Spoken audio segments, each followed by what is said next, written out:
Hello साथियों, कैसे हैं आप सब। उम्मीद है आप सब ठीक होंगे और मैं स्वागत करता हूं आपके अपने चैनल हॉन्टिंग हॉन्ट्स टून्स में। दोस्तों, आप सबको तो पता ही है कि अस्पताल कहीं का भी हो, उनमें मरीजों के लिए बहुत सी सुविधाएं होती हैं, जिनमें बेड की सुविधा भी रहती है, जो कि मरीजों के लिए एक अहम अदा निभाती है। मगर क्या हो अगर कुछ ऐसे बेड होते हो जिन पर कोई जिंदा नहीं बचता। आज की कहानी एक ऐसे ही बेड की है, बेड नंबर 13। एक नंबर जो डॉक्टरों के लिए सिरदर्द है और मरीजों के लिए मौत की घंटी। ये कहानी पूरी तरह से एक सच्ची घटना पर आधारित है। 1987 में एक सरकारी अस्पताल में 3 महीने के अंदर लगातार 4 लोगों की मौत उसी बेड पर हुई थी और आज तक कोई नहीं जानता कि असली वजह क्या थी। लेकिन ये सिलसिला आज भी जारी है। क्या ये महज एक संयोग था या उस बेड पर कोई है जो हर बार किसी का इंतजार करता है। आप सोच रहे होंगे हॉस्पिटल में मौत आम बात है, लेकिन जब एक ही बेड पर एक ही समय और एक ही तरह की चीख सुनाई दे तो समझ लीजिए वहां कोई इंसान नहीं, कुछ और है। तो चलिए दोस्तों, कहानी अब शुरू करते हैं। ये कहानी शुरू होती है उत्तर भारत के एक छोटे से कस्बे में बने उस सरकारी अस्पताल से है। दोस्तों, यह मैं उस अस्पताल का नाम या जगह नहीं बता सकता, क्योंकि जिन्होंने यह कहानी भेजी है उन्होंने यह सब बताने से मना किया है।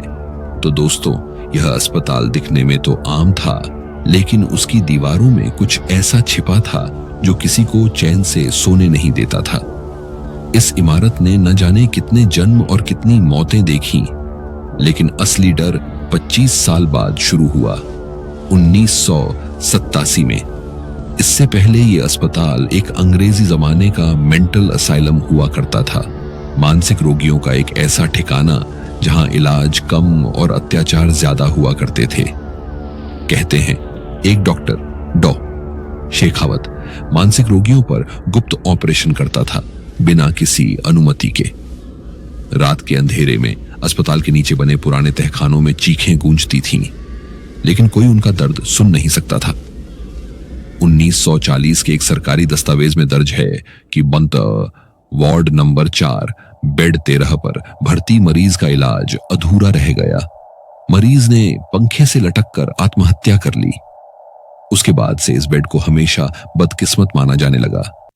सन 1962 में अस्पताल दोबारा शुरू तो हुआ, लेकिन बेड नंबर 13 के साथ एक नई कहानी शुरू हुई, एक ऐसी छाया जो वक्त के साथ और भी घनी होती चली गई।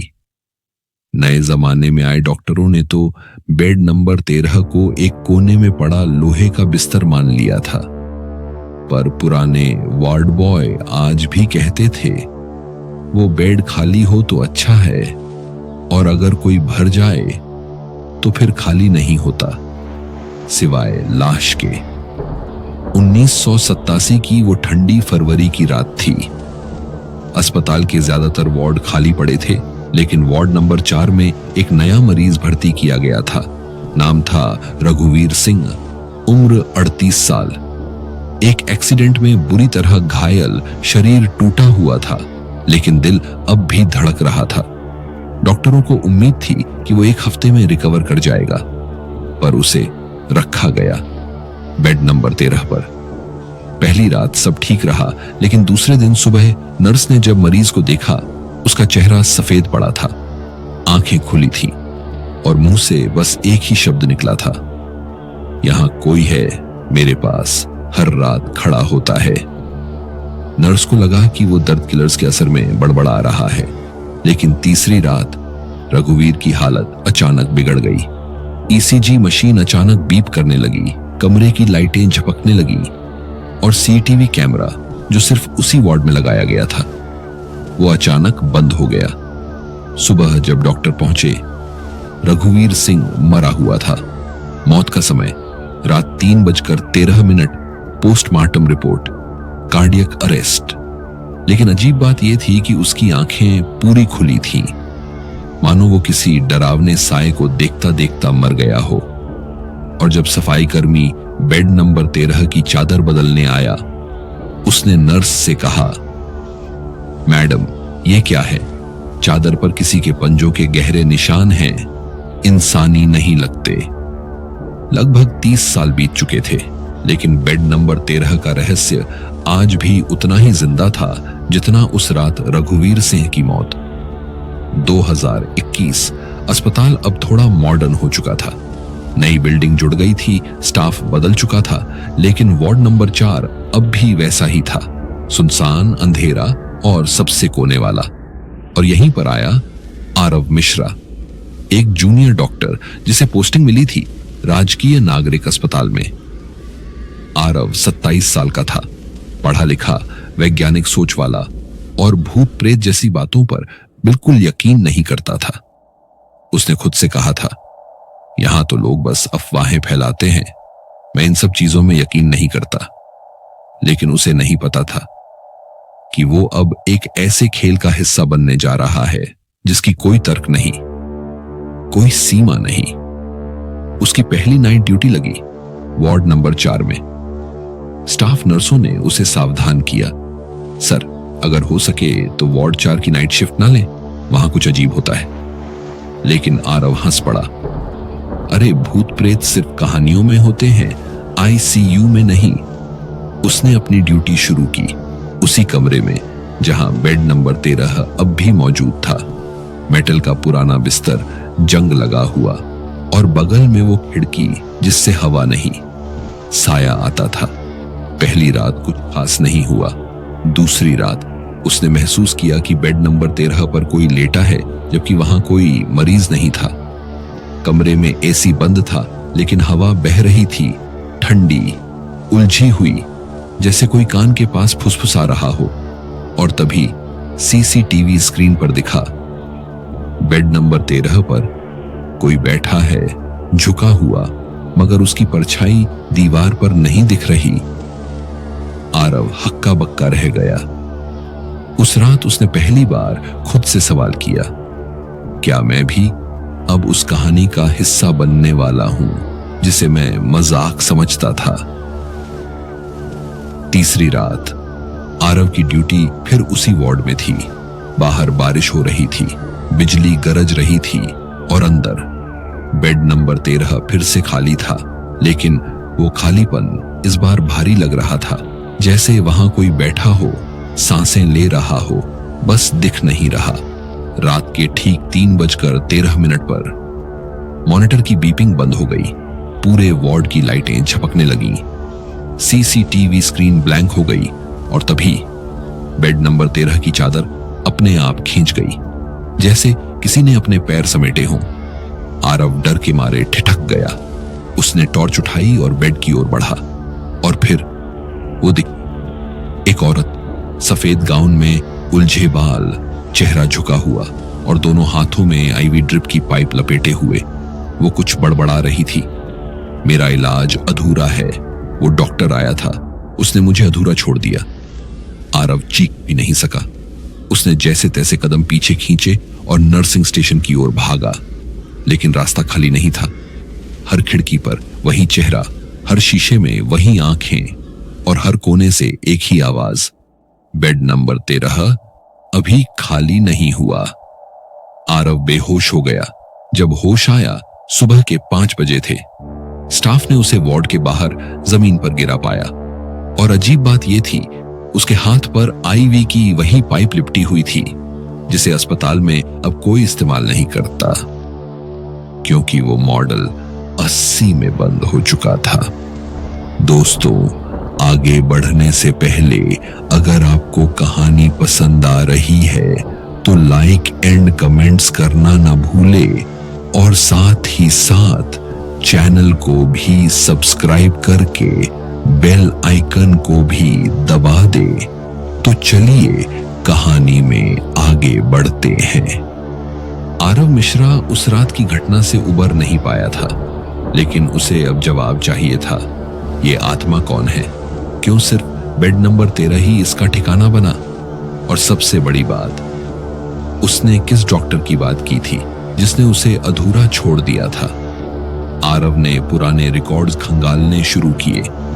एक डस्टी आर्काइव रूम में उसे मिले 1987 के मरीजों के फाइल्स और वहां से खुली एक फाइल, नाम रेवती घोष, उम्र 31 केस, ट्यूमर सर्जरी स्थान वार्ड नंबर 4, बेड नंबर 13 स्थिति, मृत ड्यूरिंग सर्जरी। पर जब आरव ने डेथ सर्टिफिकेट देखा, उसमें एक अजीब नोट था। मरीज की मौत ऑपरेशन टेबल पर नहीं हुई, मरीज ऑपरेशन से पहले ही बेहोश अवस्था में मृत पाई गई, मगर ऑपरेशन फिर भी किया गया था। यह कैसा खेल था? तब आरव ने ढूंढा उस सर्जन का नाम, डॉक्टर हरीश राजदान, एक ऐसा डॉक्टर जो 1987 में अस्पताल से अचानक गायब हो गया था। लोग कहते थे डॉ राजदान ने ऑपरेशन के लिए अनसेफ टूल्स इस्तेमाल किए। मरीज की तड़पती चीखें सुनकर भी सर्जरी रोकी नहीं। उस दिन ऑपरेशन थिएटर का दरवाजा 15 मिनट तक बंद रहा था और जब खोला गया, प्रेमा घोष मृत थी और डॉ राजदान गायब। कुछ लोगों ने कसम खाकर कहा, डॉक्टर बाहर भागा नहीं था, प्रेमा उसे अपने साथ ले गई थी। आरव अब डर नहीं रहा था, बल्कि वह खुद से कह चुका था, अगर ये आत्मा अधूरी है तो इसकी कहानी को पूरा करना मेरा फर्ज है। उसने तैयारी शुरू की। रात के 3 बजे वह अकेला वार्ड नंबर 4 में गया। बेड नंबर 13 पर एक पुराना आईवी स्टैंड रखा, नीचे वही सर्जरी की फाइलें फैलाई और दीवार पर टेप किया डॉक्टर राजदान का पुराना फोटो। फिर उसने अपनी रिकॉर्डिंग चालू की और कहा, अगर आप यही हैं प्रेमा घोष, तो आज मैं आपकी कहानी सुनने आया हूं। आप क्या चाहती हैं? कमरे में सन्नाटा था, लेकिन तापमान अचानक गिरा। बेड नंबर 13 पर चादर अपने आप उठी और हवा में तैरती हुई वापस गिरी, जैसे कोई आकर बैठ गया हो। फिर वो आवाज आई, धीमी, टूटी हुई, मगर सीधी दिल में उतरने वाली। वो कहता था, मैं ठीक हो जाऊंगी, लेकिन उसने मुझे बांध दिया। मेरी आंखें खुली थीं, मगर मैं बोल नहीं सकी। मैं जिंदा थी और उसने मुझे काट डाला। आरव की रूह कांप गई। उसने पूछा, आप क्या चाहती हैं अब? आत्मा ने सिर्फ एक वाक्य कहा, मुझे वो डॉक्टर चाहिए या कोई जो उस अधूरे ऑपरेशन को पूरा कर सके और मुझे जाने दे। और तभी बेड नंबर 13 पर खुद ब खुद सर्जिकल टूल्स सजी हुई दिखाई दी, जैसे वो आत्मा अब भी चाहती हो कि कोई वो प्रक्रिया पूरी करे जिसके अधूरेपन में उसकी आत्मा बंधी हुई है। दरअसल रेवती और प्रेमा घोष उसी आत्मा या पेशेंट का नाम है। आरव को आत्मा से बात करने के बाद एक चीज साफ समझ आ गई थी, जब तक डॉ राजदान का सच सामने नहीं आता, आत्मा को मुक्ति नहीं मिलेगी।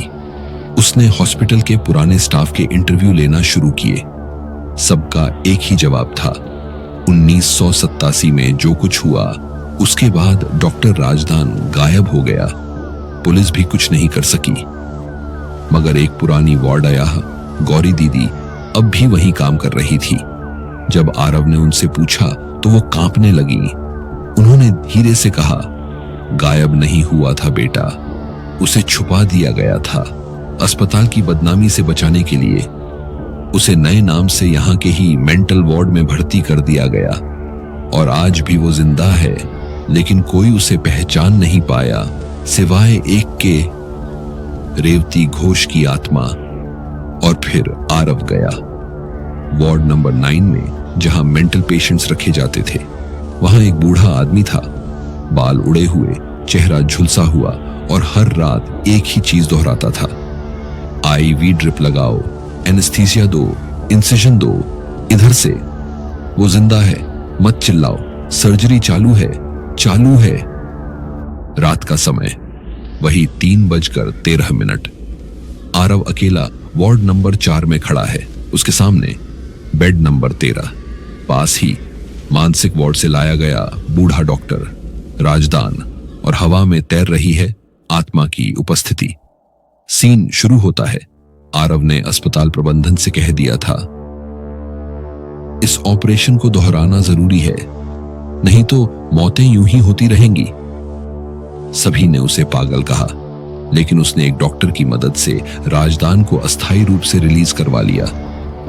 डॉक्टर ने माना, अगर इससे किसी की आत्मा को मुक्ति मिल सकती है तो हम कोशिश कर सकते हैं। बूढ़ा राजदान ऑपरेशन टेबल के सामने बैठा और अचानक वही शब्द बड़बड़ाने लगा, scalp, incision, drip ready, anaesthesia, she is still alive, don't stop. और तभी ऑपरेशन रूम की लाइटें जल बुझने लगी। बेड नंबर 13 पर बिना किसी शरीर के अचानक चादर उभरने लगी, जैसे कोई दिख नहीं रहा, लेकिन वहां है। आत्मा लौट चुकी थी। फिर आत्मा की आवाज गूंजी, मुझे उस जगह लाओ जहां उसने मुझे अधूरा छोड़ा था। वो सर्जरी आज पूरी होनी चाहिए, वरना ये अस्पताल कभी नहीं बचेगा। डॉक्टर राजदान कांपने लगा। उसकी आंखें आत्मा की ओर टिक गई और उसने डरते हुए हाथ जोड़े। मैंने तुझसे माफी भी नहीं मांगी, मुझे नहीं पता था तू जिंदा थी, मैं बस खुद को बचाना चाहता था। आत्मा चुप रही, लेकिन तब आरव ने कुछ ऐसा किया जो कोई सोच भी नहीं सकता था। उसने प्रेमा की पुरानी मेडिकल रिपोर्ट्स ली और डॉक्टर के हाथों में सर्जिकल टूल थमाते हुए कहा, अगर माफी चाहिए तो प्रक्रिया पूरी करो, उसे पूरा करो ताकि वो जा सके। ऑपरेशन हुआ, लेकिन एक आत्मा पर। राजदान कांपते हाथों से इमेजिनरी पेशेंट रेवती की आत्मा की प्रक्रिया पूरी करता है। पूरा कमरा कंपा रहा होता है। आत्मा की सांसों की आवाज तेज होती जाती है। जैसे जैसे सर्जरी पूरी होती है, रोशनी स्थिर होने लगती है और फिर एक गहराती हुई शांति। अब मैं पूरी हूं, अब कोई और अधूरा नहीं रहेगा। आत्मा की आखिरी फुसफुसाहट। आखिरी में वो बताते हैं कि रेवती की आत्मा को तो मुक्ति मिल गई, मगर आज भी बेड नंबर 13 की दहशत आज भी वहां के स्टाफ डॉक्टर के दिल और दिमाग में बैठ चुकी है। अगर कोई पेशेंट्स एडमिट होता है और उस वार्ड में कोई बेड खाली ना हो, तब भी हम पेशेंट्स के लिए उस बेड का इस्तेमाल नहीं करते। और आज वह अस्पताल अच्छे से चल रहा है और मैं अब रिटायर्ड हो चुका हूं और कहा जा रहा कि उस बेड को अब शिफ्ट कर देंगे एक अलग रूम में जहां कोई भी नहीं जाएगा और वह कमरा हमेशा के लिए निषेध कर दिया जाएगा।